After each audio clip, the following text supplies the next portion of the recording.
It's Aki here. Japan just beat Jordan 6-0, so there's not a whole lot to talk about really. Japan did what they came to do. It was a bit of a pitch and shoot really, especially after Jordan got a red card. Japan started very brightly. They pushed hard. Jordan were doing all they can to slow the game down in the early minutes, but they conceded too much space and it wasn't going to work at Saitama Stadium. So yeah, 18th minute, Maeda opened the scoring with a header. The early goal, again, opened things up, and it just opened the floodgates. Against these teams, as soon as they score, it just opens things up, and the opposition have no choice but to chase the game. And that was never going to work. So I think that's maybe the difference between this and previous Japan generations. You would think that they're more likely, opposition teams would be more likely to actually pull it off. That's just stalling and slowing the game down, sort of thing. But, I think Japan's in good shape. They've got Australia after the weekend.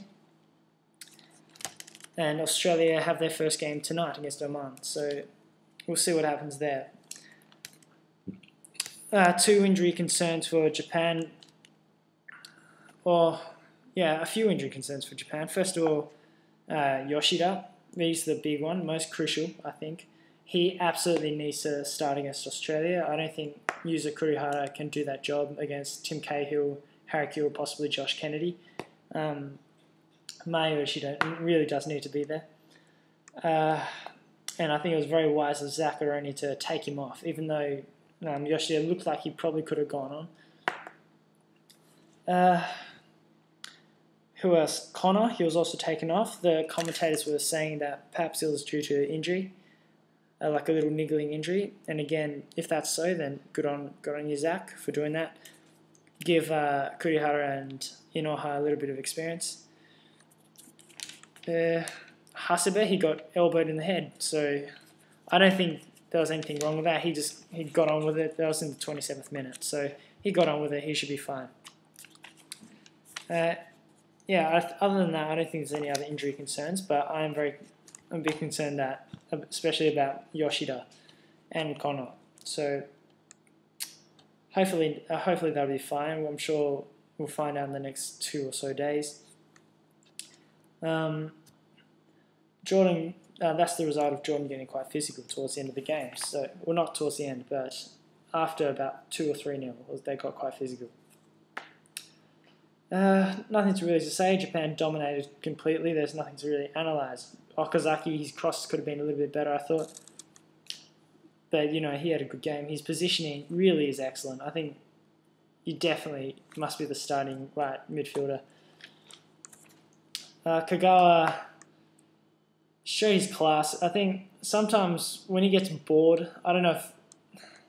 To me, he looks like he gets bored sometimes, and he just starts trying to be tricky for the sake of being tricky, which kind of annoys me a little bit. But I'm sure he'll step it up again in the bigger game, and he was good early on. So and to round it off, Kurihara scored his first goal for the national team. Congratulations to him to make it 6-0. So. Next up, Australia. They play Oman in about 25 minutes. It'll be interesting to see if that goes. If Oman get any kind of result against Australia, that will really pile the pressure on the Aussies. And I'll talk more about that game probably on Saturday or Sunday. But as I understand it, Brett Holman is out of the game both tonight and against Australia. Against Japan, so due to the birth of his second child or something. So he's in the Netherlands.